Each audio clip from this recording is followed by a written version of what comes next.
thank you very much for the invitation. It's a pleasure to have the opportunity to share a few thoughts with you and a few pictures on the theme of the inner and outer conditions of happiness and well-being. So when we speak about happiness in the context of gross national happiness, so the question is, what do we mean by happiness?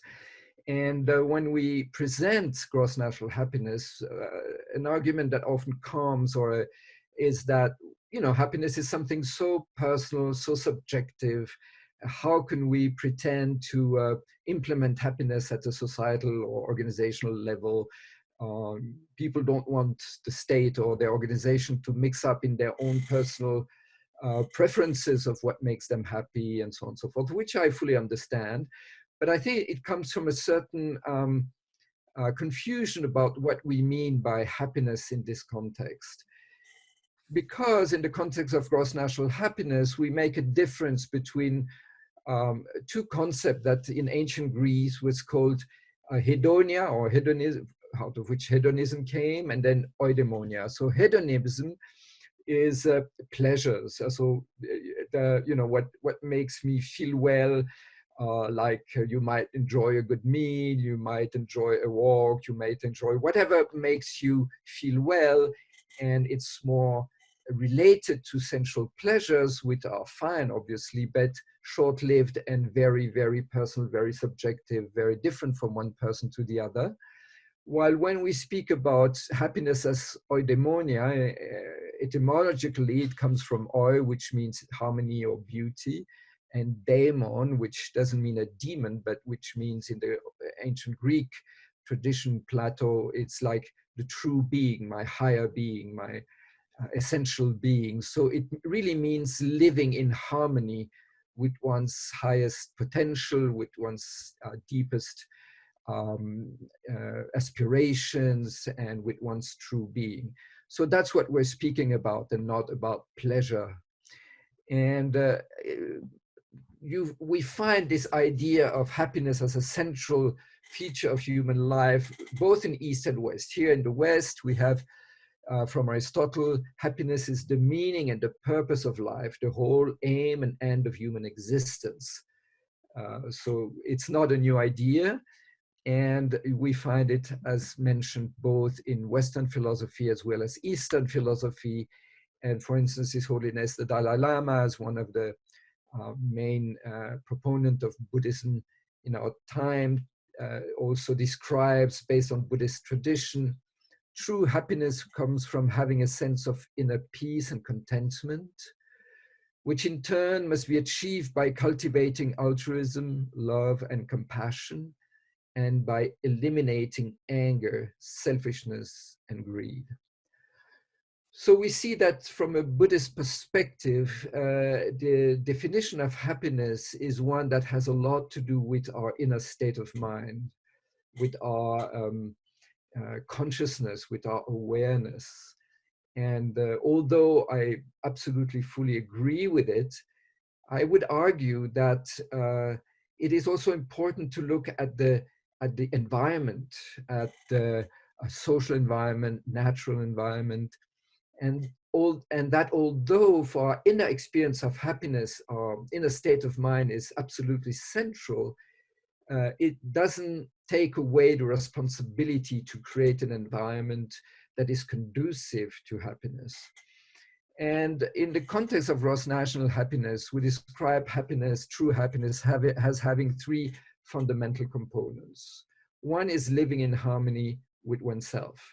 And by living in harmony with oneself, we mean living in such a way that our daily life, our work, everything we do, the way we behave, the way we conduct ourselves, is really as much as possible an expression of our highest aspiration, of our true self, whatever you call it in your own tradition, God within, Buddha nature, and so on. But anyway, that really that we have a sense that our life is meaningful and is making a positive contribution because we are aligned with our deepest or highest values.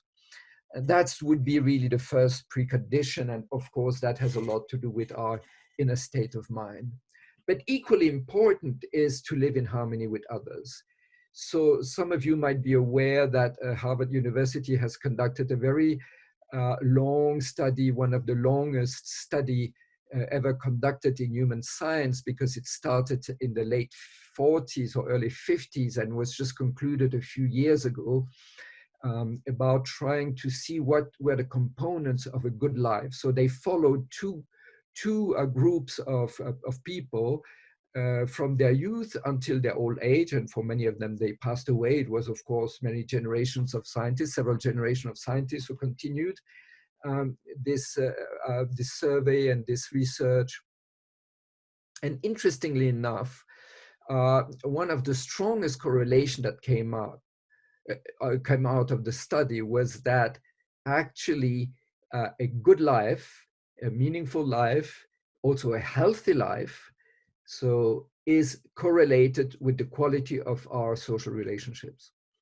So if people have a report that they feel well integrated, being it family, being it with friends, being in a society, in a church, a club, it doesn't really matter in which context, but the fact of feeling integrated in a community, to have strong, meaningful, trustworthy relationship turns out to be really one of the strongest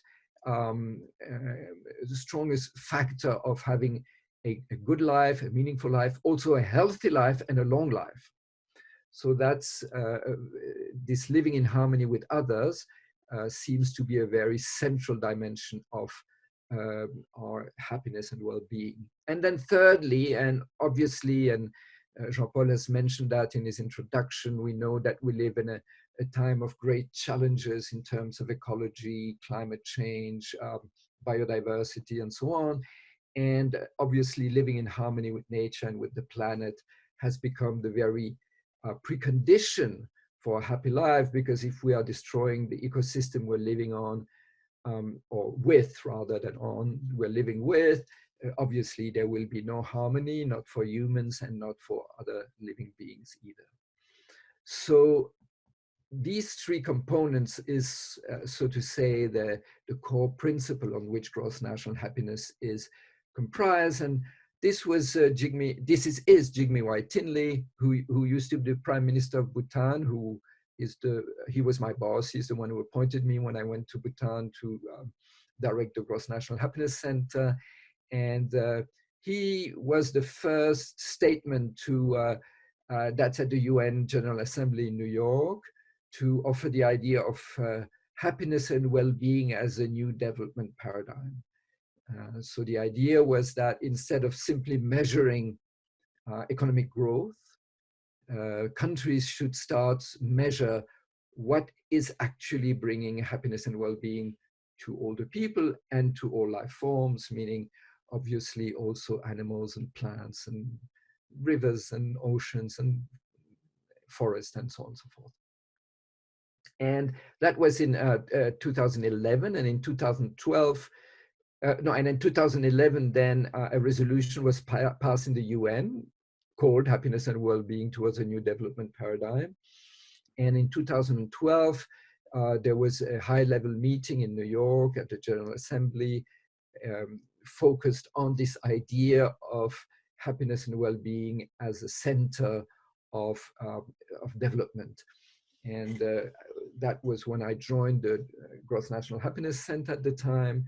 And we then wrote a report together with many experts, also called Happiness and Well-being Towards a New Development Paradigm, that you can find on free download in the internet. And that was a contribution of the Royal Government of Bhutan to then defining the 17 Sustainable Development Goals that were then published a few years later.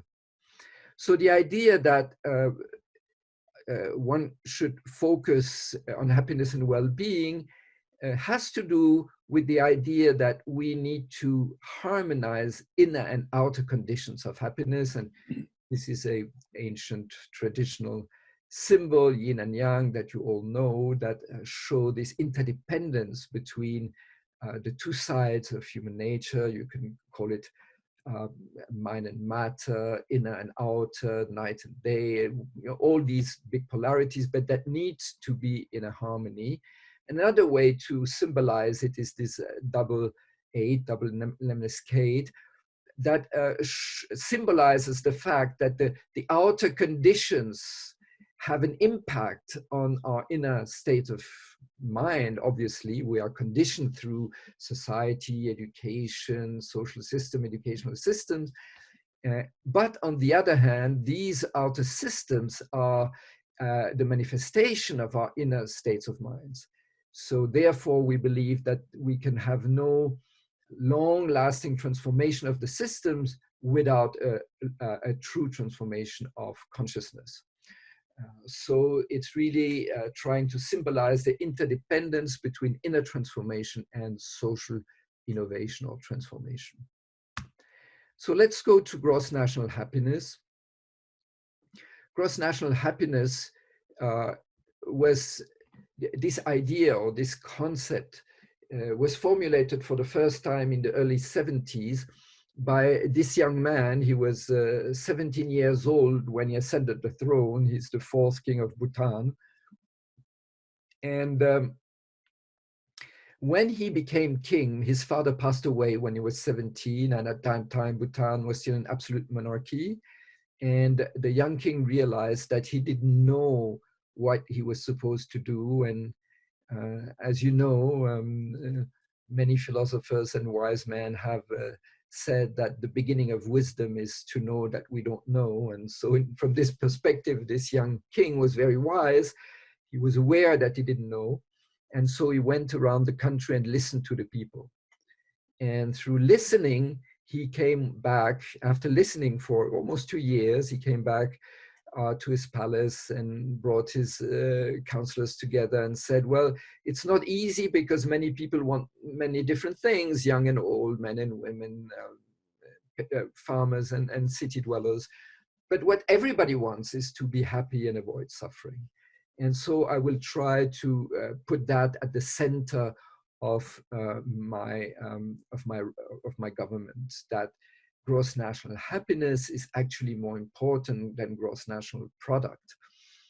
And that's a very simple but very profound statement that we seem to have forgotten in the West, that economic growth and development, technology and so on is all very important, yes, but it's not an aim in itself. The aim should be to ask ourselves the question, does it improve the happiness and well-being of all people and all life forms?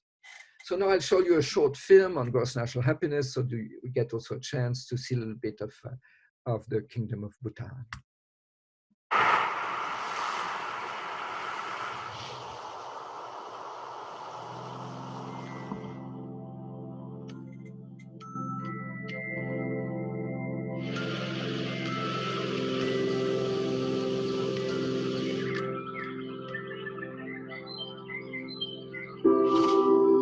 The message that I'd like to share about gross national happiness is that it's not just about Bhutan, and that it's not just about happiness in a very superficial way. It's really about the deep-seated causes of happiness and well-being that come from living in harmony with nature, in harmony and balance with others around you, and really being in touch with yourself and your own wisdom. That transcends any culture or country boundary, and it's really central to our own personal happiness and to, I think, our survival as a planet. GNH is a kind of a medicine, if you want, for the illness of our times. The first message of GNH, I believe, is reconnecting with our natural environment in such a way that we acknowledge, respect, and value the sacredness of all life forms and our interconnectedness with all life forms. The second crisis that we are facing as a mankind is an economic crisis, which is actually more of an ethical, of a moral crisis than an actual economic crisis. Therefore, we see rising inequality, not only between North and South, but even within rich societies. So the second message is about creating a caring economy, an economy that is based on values like altruism, and compassion and collaboration, solidarity, rather than competition and destruction of the environment.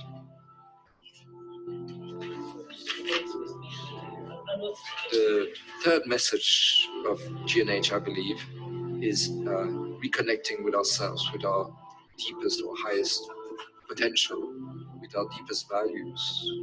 Because a lot of the dissatisfaction and meaninglessness that we experience in modern life is the direct consequence of this disconnection with ourselves.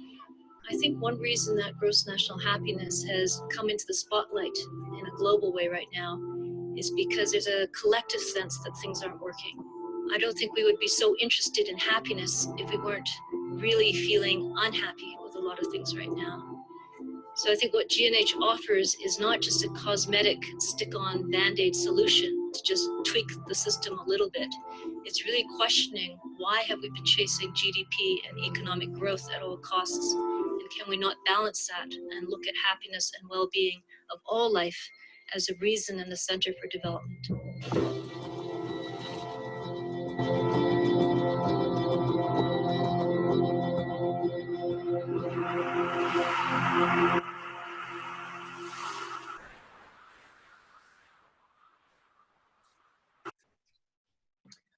So this is a short kind of picture of the situation or the development paradigm of Bhutan.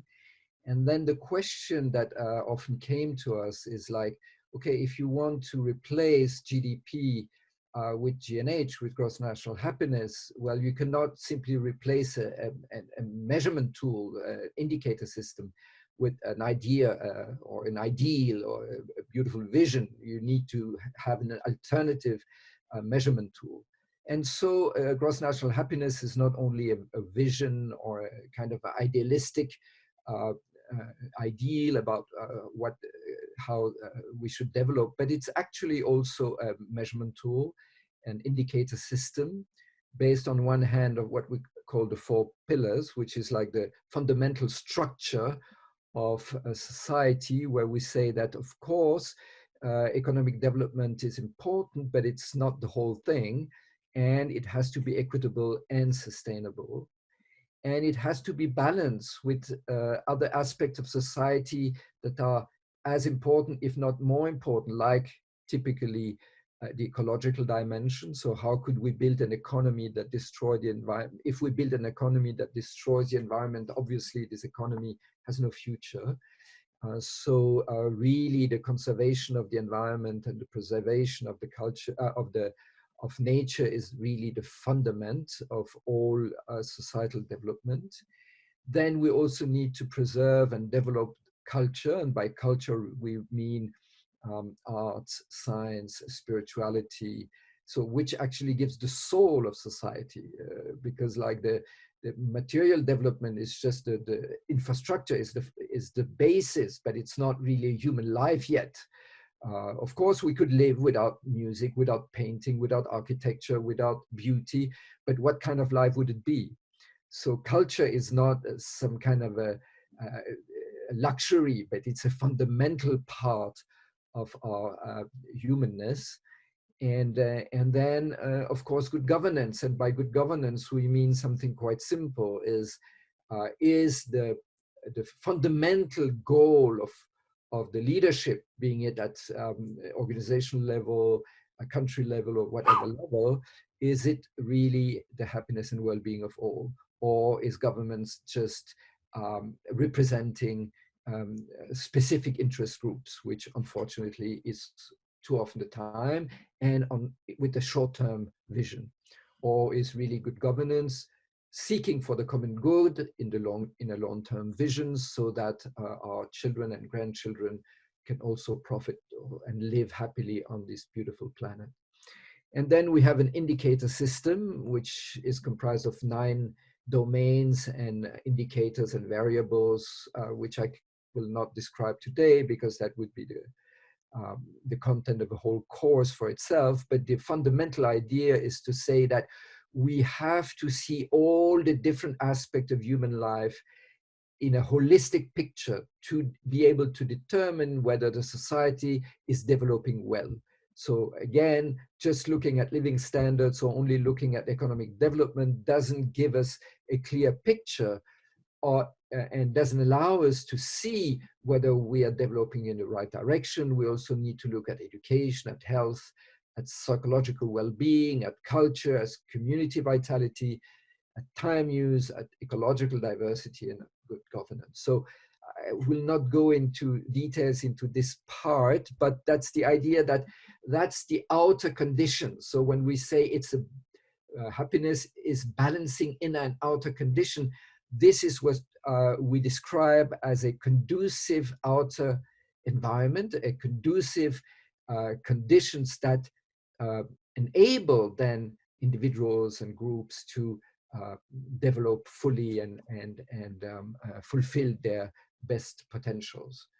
So again, one side is really looking at structural systemic dimension, and the other side is looking at the inner dimension.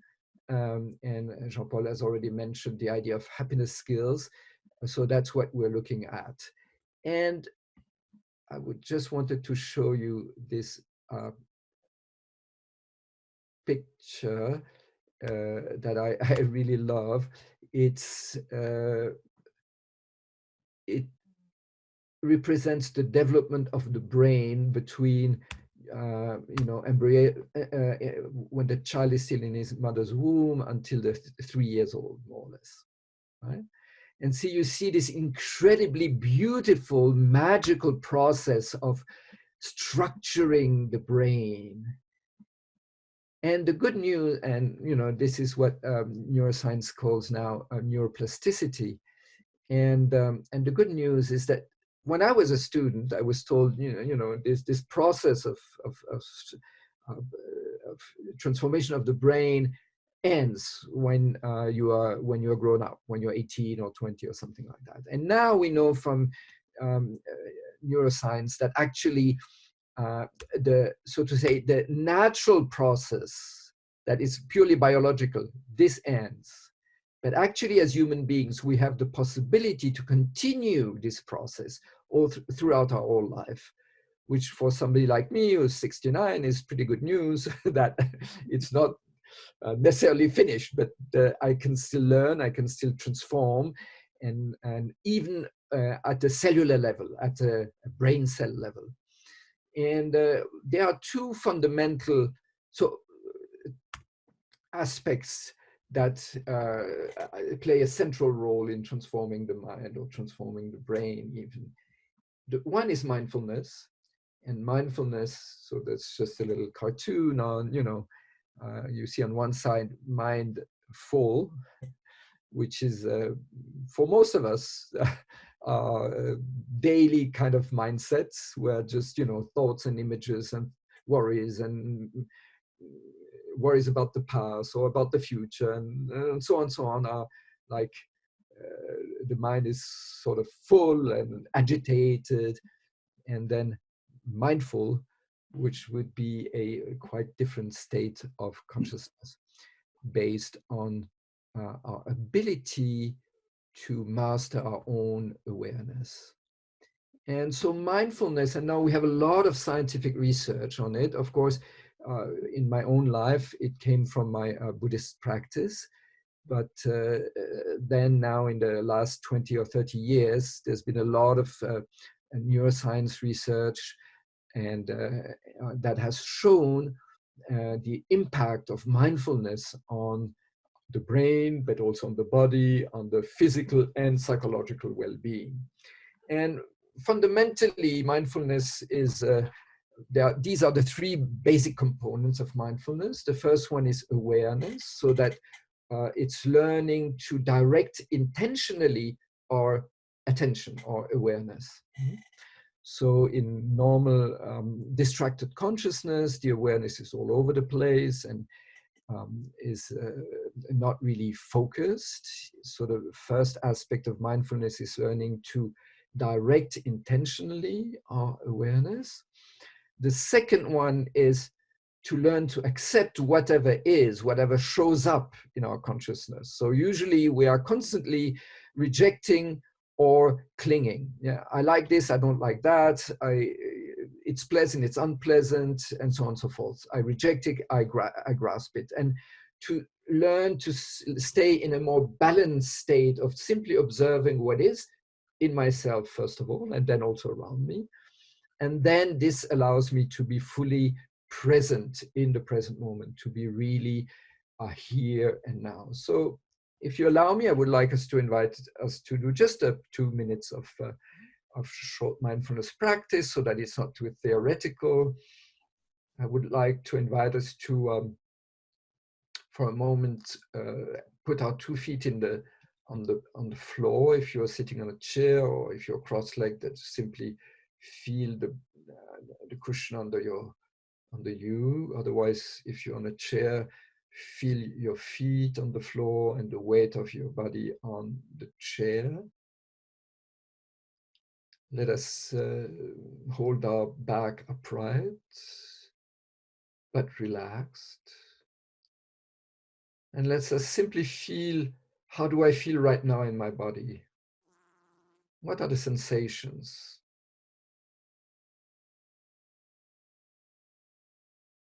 I might be tired or fresh, tensed or relaxed. It might be pleasant, unpleasant, or simply neutral. So whatever it is, we just observe it.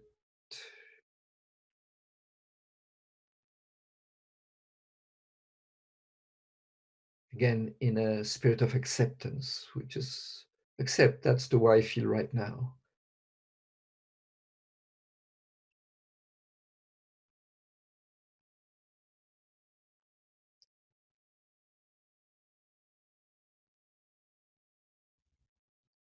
Aware of the body, I become aware of the breathing. I breathe all the time, but most of the time I'm simply not aware of it. So now as I breathe in, I know I'm breathing in. And as I breathe out, I know I'm breathing out.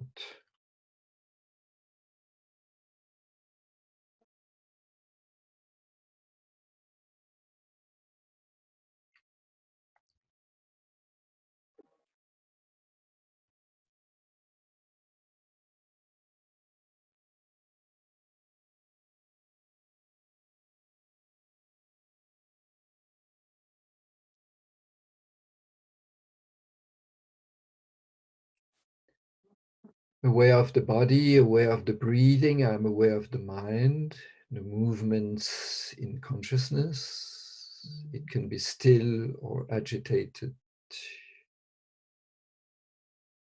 peaceful or distracted. Whatever it is, I accept it as it is. I'm simply aware of it.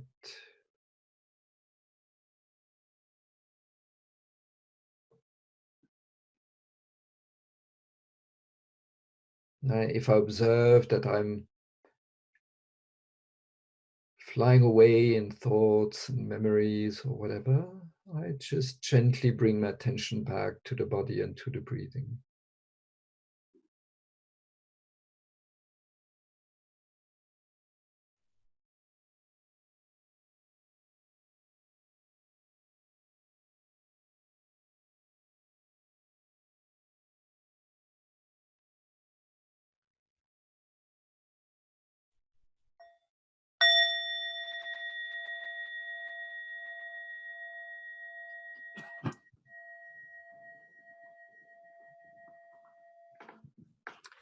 Thank you.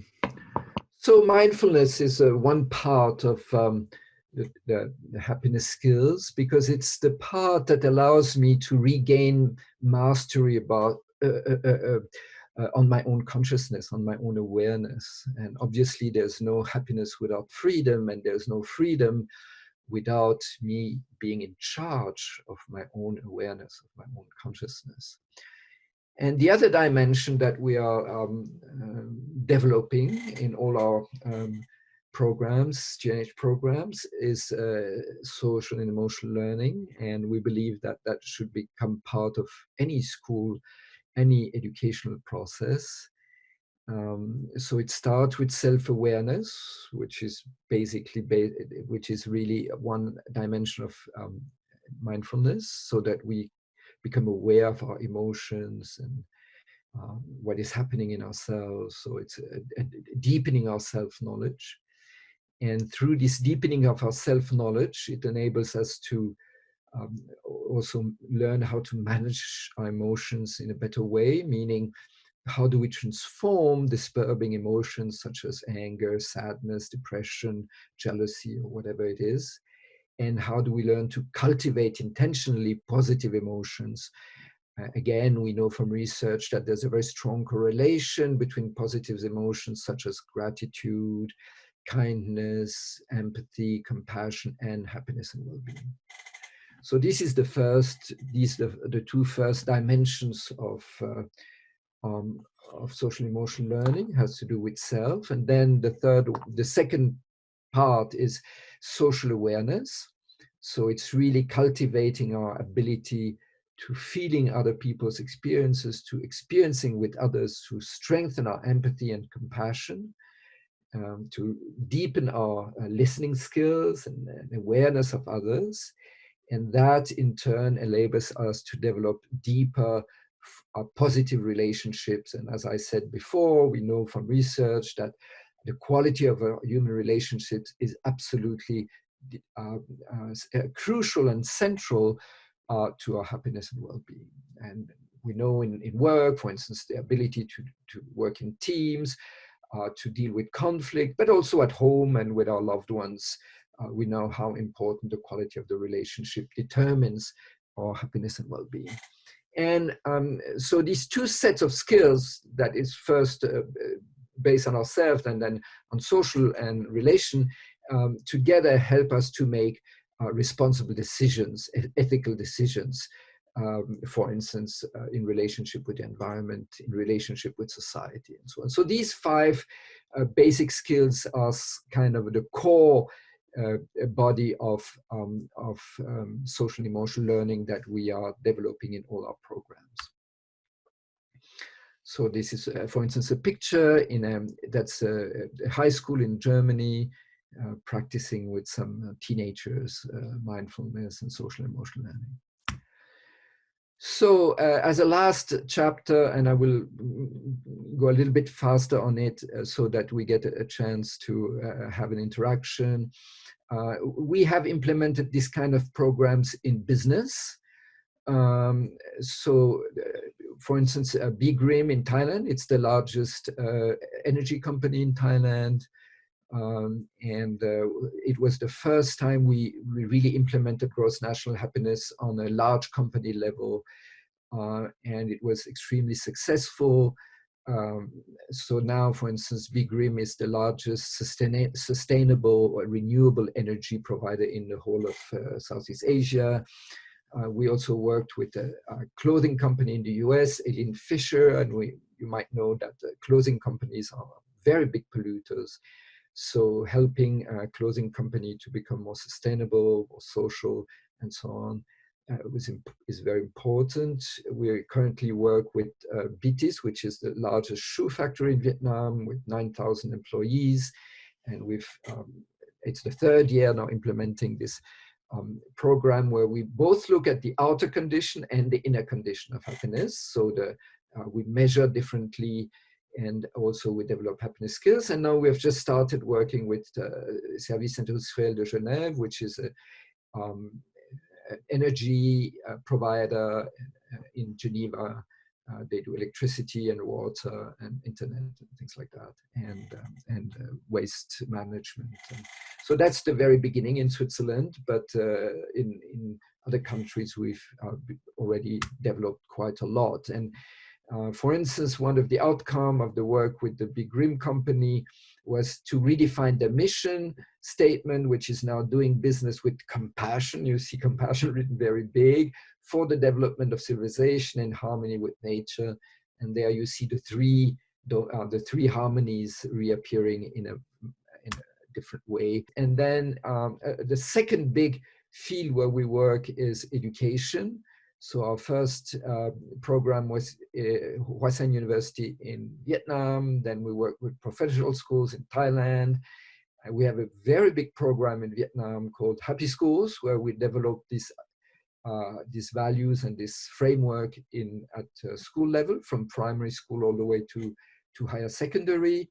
Now we are starting to do the same in Switzerland, and then we have two programs currently running on gross national happiness, one at the Geneva Management School, HEG, and the other one in Germany at the Osnabrück University. So it's a teacher training curriculum that I wrote 3 years ago, based on, it's a detailed curriculum, but the principles are based on what I've been sharing today. So for instance, there are 3 modules: self-care, care for others and for society, and care for environment and the planet. These are the 3 modules that teachers go through in a course of 1 year. And then we help them to implement that. We just have a film, a very nice film on this program, and that shows you really, you see in the classroom what happens and so on. It's very, very nice. And so that's a picture of the young kids practicing mindfulness and remember, Vietnam is a communist country. You see, they all still have their little red I don't know what it's called, like they have like something like Boy Scouts in Vietnam, but it's like it belongs to the Communist Party, and all the kids have to be part of that. Nevertheless, we are able to do this, to do this kind of program. And if you look in the back, you see learning to know, learning to do, learning to live together, and learning to be. So we are really able to expand the idea of education in Vietnam. Okay.